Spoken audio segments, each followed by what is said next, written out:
Il existe à côté de l'aéroport de Genève toutes sortes de passionnés d'aviation qui scrutent le ciel et relèvent scrupuleusement les atterrissages et décollages, les immatriculations et toutes informations utiles. On les appelle des spotters, ce sont des sources très utiles des journalistes.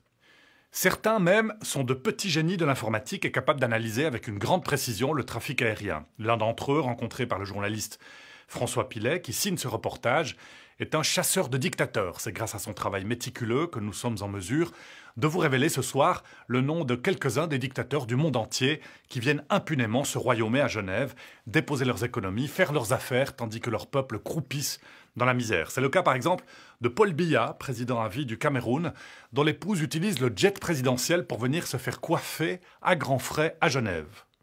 Ces potentats bénéficient d'une quasi-impunité totale. Ils étalent leur luxe, leurs voitures hors de prix, consomment dans les palaces, sans jamais être inquiétés par les autorités locales, ou si peu. Ce sujet est un document, il met le doigt sur une situation embarrassante pour la Suisse. À vous de juger. Genève, son jet d'eau, ses banques, ses organisations internationales. La cité de Calvin offre à ses visiteurs un cadre apprécié entre luxe, discrétion et neutralité. Elle s'enorgueillit d'accueillir les puissants. I'm very appreciative to Staffan de Mistura, the United Nations. Mais la ville attire aussi des visiteurs au pédigré moins reluisant. Monarques du Golfe, autocrates d'Asie centrale, potentats africains. Ils apprécient la discrétion légendaire de leurs hôtes. A mí me gusta Suiza. Ginebra, perdón. No Suiza, Ginebra. Son gente civilizada. Sí. Es lo que nos hace falta la civilización para vivir en una sociedad moderna. Problème, l'argent que ces dictateurs dépensent sans compter est souvent détourné des caisses publiques de leur pays. Luxe, impunité et corruption, un mélange explosif qui alimente la colère. La Suisse n'est pas honte. Vous regardez le voleur. Vous regardez le tueur. C'est de l'argent volé aux gens. Pour en savoir plus, nous avons suivi la trace de ces régimes autoritaires et de leurs dépenses somptuaires autour de la rade. On a ici un modèle d'affaires qui est le modèle de développement économique du canton de Genève, qui est extrêmement risqué et qui est problématique. Visiblement, ces questions dérangent. Vous arrêtez de filmer, monsieur, s'il vous plaît. Non, on est sur le terrain public. Mais non, mais vous arrêtez de filmer. Non. Jusqu'ici, la présence de ces dictateurs à Genève était très secrète. Tout au plus, les passagers de l'aéroport pouvaient apercevoir çà et là les emblèmes exotiques de leurs avions se posant sur le tarmac. Mais quelque chose a changé. Internet a percé ce voile de secret. Comme souvent dans les révolutions technologiques, tout démarre de manière surprenante. Je suis anglais d'origine, du nord de l'Angleterre. J'ai fait mes études à l'Université de Londres, mathématiques et ensuite doctorat en informatique. Et puis ensuite, je suis venu travailler au CERN. Je suis resté des années avant de prendre ma retraite. Ayant habité juste ici à côté de l'aéroport, j'ai compris que il y avait de plus en plus d'avions, de plus en plus de bruit, etc. Mike Gerard préside l'ARAGE, l'association des riverains de l'aéroport de Genève. Son combat, lutter contre le vrombissement des réacteurs qui assourdit les habitants. Mais ce n'est pas tout.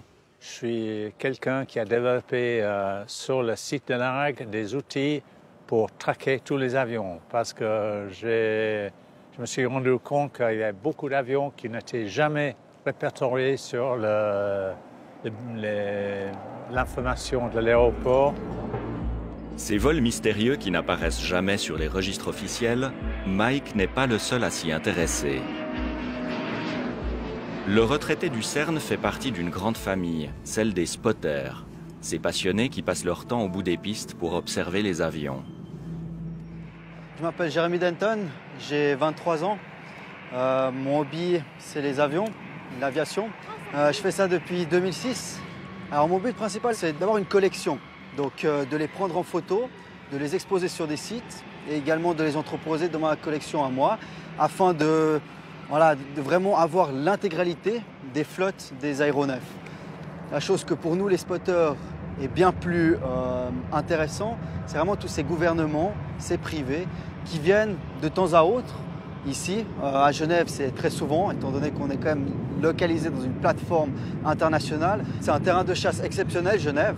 Donc on a de temps à autre l'occasion de voir des bizjets et présidents, gouvernements assez énormes.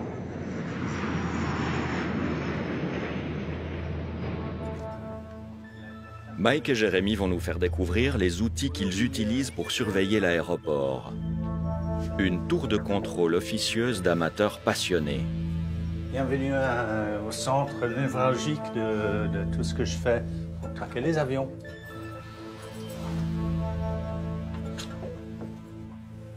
Et puis ça, c'est l'avion qui vous intéresse.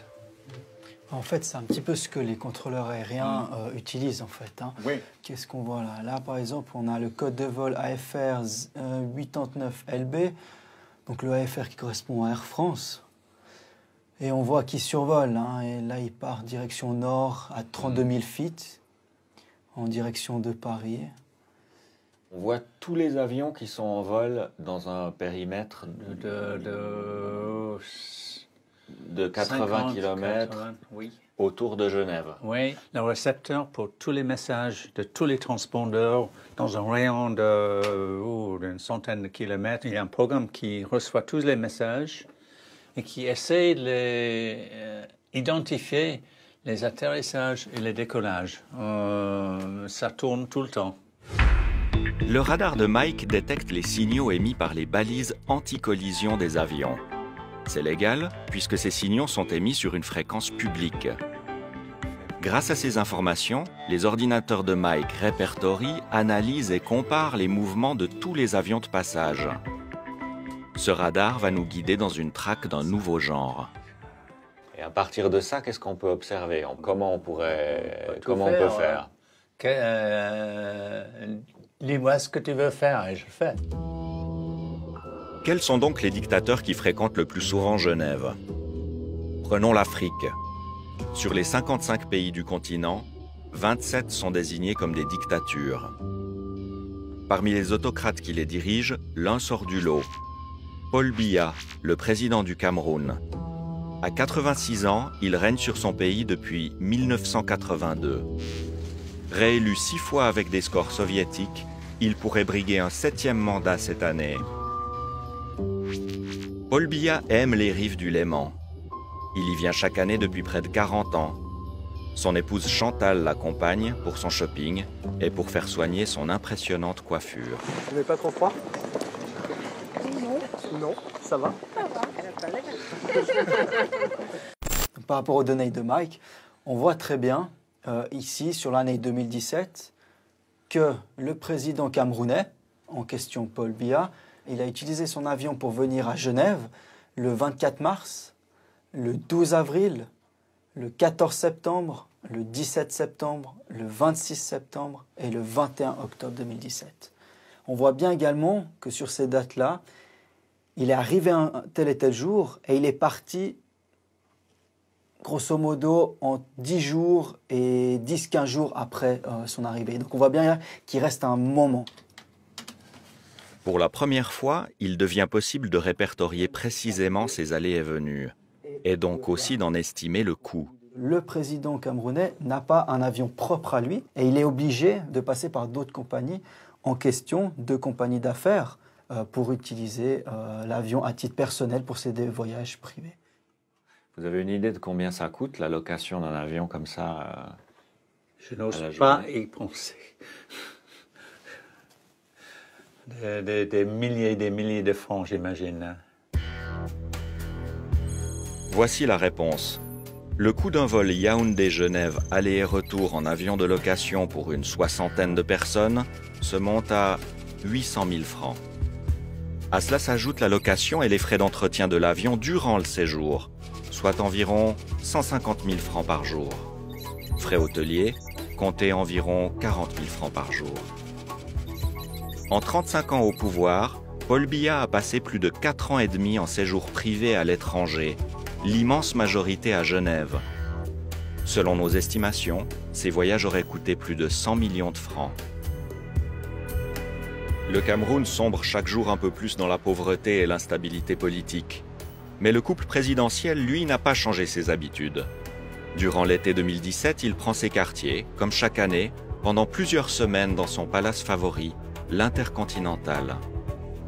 Nous nous y rendons pour rencontrer Bradley Roland, un journaliste camerounais établi en Suisse. Il se montre très critique envers le pouvoir de Paul Biya. Les gardes du président sont partout et le personnel de l'hôtel est aux aguets. Voici la neutralité suisse à l'œuvre. Dans son pays, Bradley serait probablement emprisonné. Dans le lobby de l'Intercontinental, il peut dénoncer l'attitude de son président à quelques mètres de ses gardes du corps. Moi, je n'ai pas peur parce que moi, je vis dans un pays libre. Je suis juste un peu triste parce que je vois un peu comment il vient en Suisse avec ses gardes du corps. Tout à l'heure, à l'entrée, j'ai vu ses gardes du corps, comment ils étaient en train de toiser. C'est juste impressionnant. Il s'est dit que même en Suisse, ils sont là, avec cette arrogance qui les caractérise. C'est vraiment quelque chose qui peut vous amener à comprendre comment ça passe, comment ils se comportent au Cameroun. Comment pouvez-vous expliquer à des personnes normalement constituées que en 2017 existe un État où le président vit dans un autre pays, dans un luxueux palace où il dépense des millions de francs suisses, des millions d'euros par jour, alors que la population vit avec moins d'1 euro par jour dans son pays. Comment pouvez-vous expliquer ça? Le Cameroun, comme tout autre pays, a besoin d'un président à plein temps. Voyez-vous? Et c'est malheureusement pas le cas. Il ne suffit pas de mettre dans sa poche l'armée, de corrompre toutes les forces vives et de croire que le reste va marcher comme un pilotage automatique. Ce n'est pas suffisant. Ce monsieur, comme je vous ai dit, n'a jamais fait autre chose qu'être fonctionnaire. Où est-ce qu'il peut prendre de l'argent pour vivre un peu comme il dira? C'est l'argent du contribuable camerounais. Tout est dit en un mot. C'est un pays qui est dirigé par un roi feignant. Plus qu'aucun autre palace genevois, l'Intercontinental se veut le lieu de rencontre des chefs d'État. Dans ses couloirs de marbre trônent les photographies de ses hôtes les plus célèbres. On a la Martin Luther King, on a Nelson Mandela. Ça, c'est ce que les anglo-saxons appellent great people of our time. Paul Biya n'est pas un great man. Il est un dictateur. Mandela a lutté pour son peuple. Paul Biya, c'est quoi son fait d'âme? À part dilapider l'argent des Camerounais dans... Soudain, c'est la panique dans le lobby.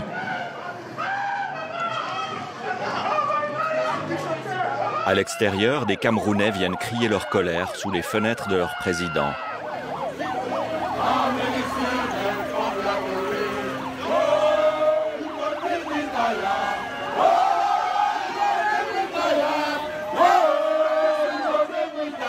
Mêlés aux gardes du dictateur, les policiers sont nerveux. Ici, pas d'esclandre. Il ne faut pas déranger les résidents de l'hôtel. Parce qu'elle n'est pas autorisée, cette manifestation. Donc vous vous mettez en travers de la loi, en filmant ça et en mettant ça sur les réseaux.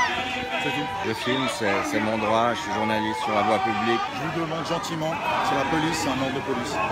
Je crois que c'est mon droit de filmer cet événement. Je suis chez moi. Je suis chez moi. Ah, le dégage. Je suis chez moi. Je suis chez moi. Ah, quel bon métier. Aïe. Ah, la violence. C'est filmé. C'est filmé. Nous décidons de poursuivre pour comprendre la colère des manifestants et pour savoir ce qu'ils attendent de la Suisse. La ville de Genève va nous expliquer l'argent des impôts. Voilà. Ça pour gérer les places publiques. Ils doivent nous expliquer. On va reculer. On va reculer. Oui. Laisse le service sécurité ici, d'accord? Oui. Voilà, mettez-vous en keeper. Mais eux, qui partent, ils ne font pas partir. Lui, il est derrière nous. Non, qui va là-bas, reste avec eux. Le Cameroun doit changer aujourd'hui. Le Cameroun doit changer ici. Et le stade du Cameroun, nous on parle de chez nous. Bonjour, s'il vous plaît. Bonjour. Tranquille, s'il vous plaît. Tranquille. On va se parler comme des gens normaux. Qu'est-ce qui se passe? Alors, vous arrêtez de filmer, monsieur, s'il vous plaît. Nous sommes pour la presse suisse. Non, on est sur le terrain public, on continue. Oui, non, mais vous arrêtez de filmer. Non, on continue. Qu'est-ce qui se passe? Alors, est-ce que Paul Biya vit en Suisse? Est-ce que chez lui c'est en Suisse? C'est une question. Vous parlez de monsieur Biya, c'est ça? Monsieur Biya, parce qu'il est là. Il devait être chez lui, en train de régler les problèmes chez lui. Parce que si on ne tuait pas les gens chez nous, criez pas, monsieur, criez pas. Qu'est-ce que vous voulez maintenant? Qu'est-ce que vous Qui rentre chez lui? D'accord, mais ça va être compliqué, monsieur. Moi, je ne peux rien exiger du président Biya, vous comprenez bien. Vous comprenez bien. Donc, ce que je vous demande, c'est que vous avez fait vos revendications, on a pris note, on transmettra au département fédéral. On était déjà là-bas. Voilà, d'accord. On prend note, et simplement maintenant, entre gens raisonnables, on vous demande de quitter les lieux. Paul Biya vient aussi. Est-ce qu'il est requérant d'asile depuis 35 ans en Suisse? Ça, c'est la bonne question qu'on pose. S'il est requérant d'asile, qu'on lui montre son permis de séjour. Parce qu'il dirige le Cameroun depuis Genève. Il a 400 personnes avec lui. Payées par les contribuables, payées par l'agent de pétrole de chez nous, la partie anglophone qui l'a plié, qui est en ruine. Et là, on ne peut pas laisser passer ça. Il faut que la Suisse se réveille. Il faut que des Suisses joignent à nous pour dénoncer ça. Les autorités ont pris note, mais au final, la Suisse ne posera aucune question à Paul Biya. La manifestation ne l'empêchera d'ailleurs pas de revenir à Genève quelques mois plus tard pour prolonger encore sa luxueuse villégiature.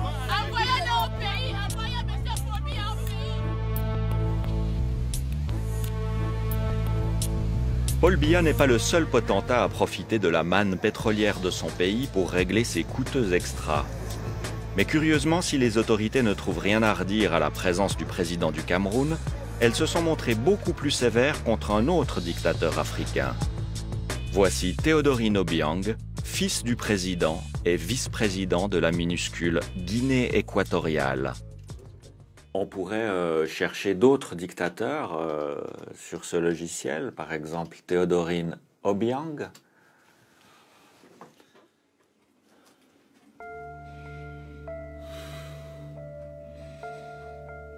Je ne sais pas si ça peut marcher, mais...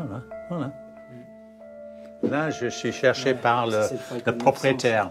Comme son père avant lui, Théodorine Obiang voue une véritable passion à Genève et à ses palaces. Depuis 2008, ses jets privés y ont effectué plus de 200 séjours. C'est près de 2 visites par mois. Autant dire que Théodorine a fréquenté Genève plus souvent que n'importe quel autre chef d'État. C'est ici qu'il avait ses habitudes à Genève. Fan de jets privés et de voitures de luxe, il affiche volontiers son quotidien de despote jet-setter sur les réseaux sociaux.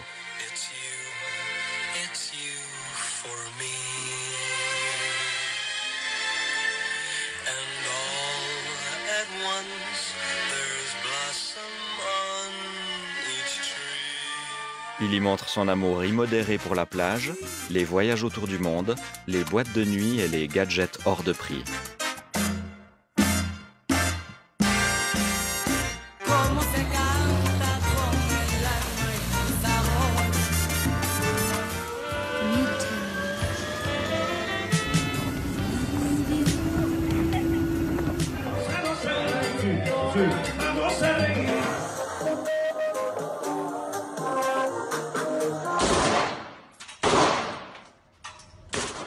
Il montre aussi son amour pour la Suisse quand il atterrit à Genève et fait un petit tour par les pistes de Gstaad.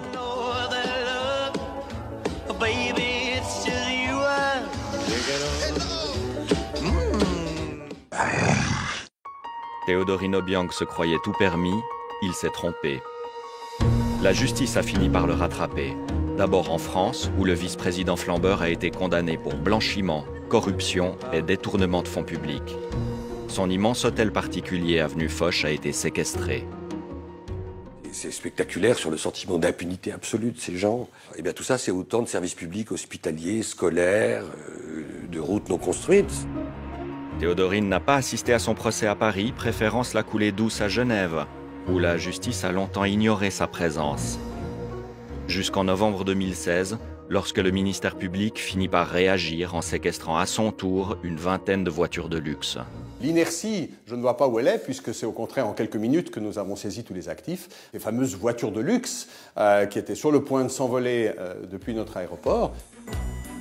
Durant leur enquête, les procureurs ont découvert que Théodorine Obiang s'était récemment offert 2 immenses yachts. Le Ebony Shine, 75 mètres avec hammam et cinéma, et le Ice, 90 mètres avec piscine et héliport. Prix d'achat des 2 super yachts ?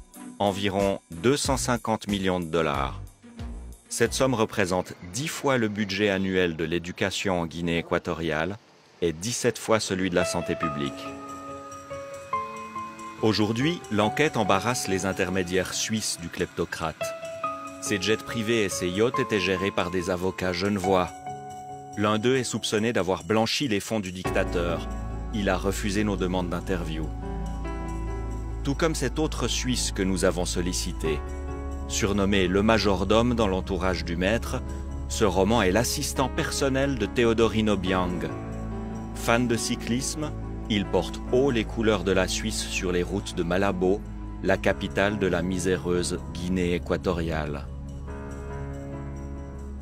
Poursuivi par la justice, ses jouets confisqués, Théodorine Obiang tente de garder la face. C'est un montage. C'est un montage contre le gouvernement légalement constitué en Guinée équatoriale et aussi contre l'Afrique. Que l'on sache, l'achat des biens en Europe n'est pas interdit par une quelconque disposition nationale ou internationale. C'est la preuve de l'ambition et l'avidité des puissants européens dont l'ambition d'accéder aux biens matériels ne peut même plus être freinée par le pouvoir moral.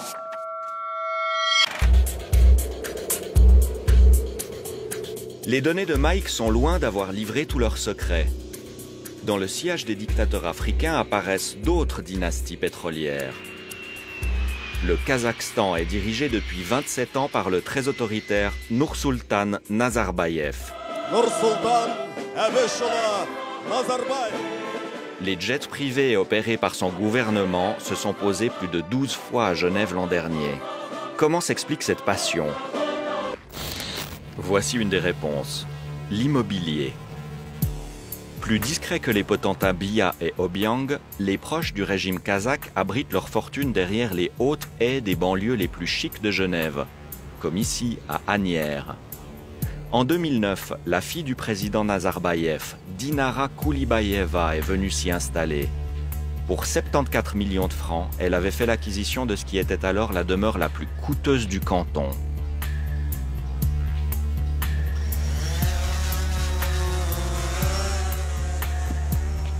Depuis, d'autres proches du pouvoir kazakh l'ont suivi. Leur goût pour l'immobilier d'exception est en passe de transformer le quartier de colonie en une sorte de Beverly Hills kazakh.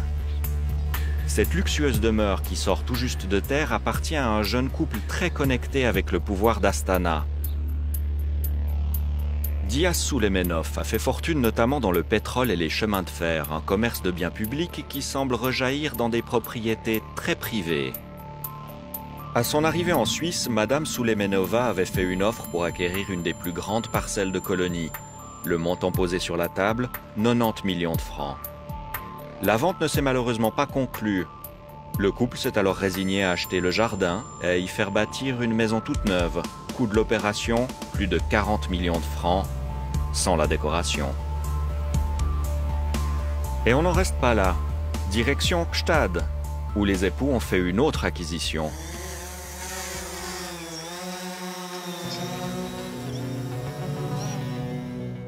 Posé au fond d'un vallon à l'écart de la station, d'apparence modeste, ce chalet bardé de sécurité a coûté la bagatelle de 14 millions de francs.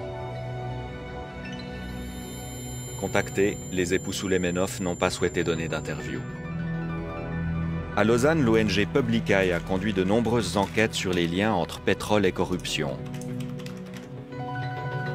Olivier Longchamp et Marc Guénia découvrent l'impressionnante demeure des époux Souleimenov. La maison se trouve à quelques dizaines de mètres de Genève-Plage, mais elle reste parfaitement invisible. Il y a plusieurs voyants rouges en termes de corruption qui sont allumés lorsqu'on a des transactions de ce style. D'abord parce qu'on a avec des personnes qui sont des personnes exposées politiquement ou proches de personnes exposées politiquement. Ensuite parce qu'on est avec des transactions qui impliquent des volumes d'argent extrêmement importants en provenance de pays dans lesquels les risques de corruption sont notoires, patents, connus, documentés par de très nombreuses affaires en Suisse même depuis bientôt 2 décennies.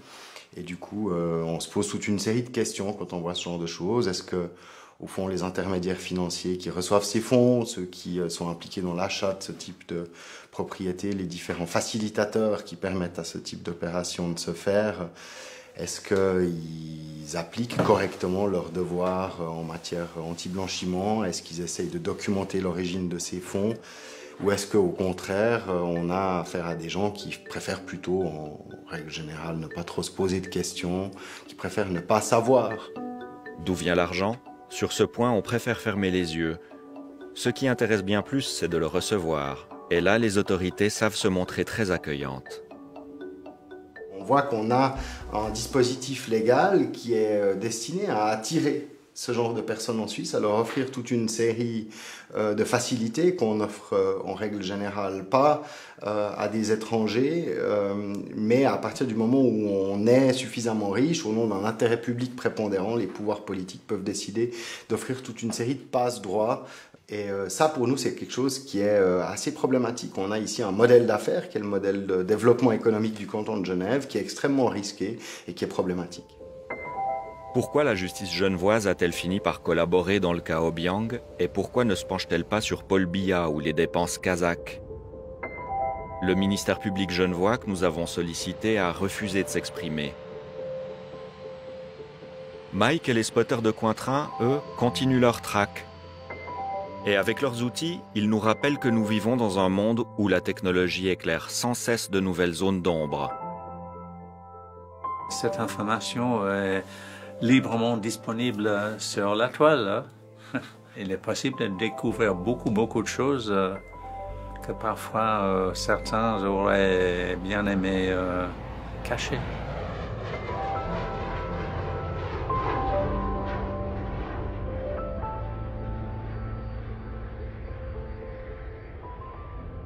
Le président camerounais a donc passé 4 ans et demi à l'étranger en voyage privé sur ses 35 ans de règne, dont une grosse partie en Suisse, sur le dos d'un peuple de 23 millions de citoyens, dont un quart vit avec moins de 2 $ par jour. Pour ceux qui douteraient encore de l'intérêt qu'il y a à s'interroger sur la responsabilité de Genève et de la Suisse dans une telle situation, rappelons que de nombreux Camerounais démunis font partie des cohortes de migrants qui tentent de traverser la Méditerranée et gagner l'Europe pour survivre.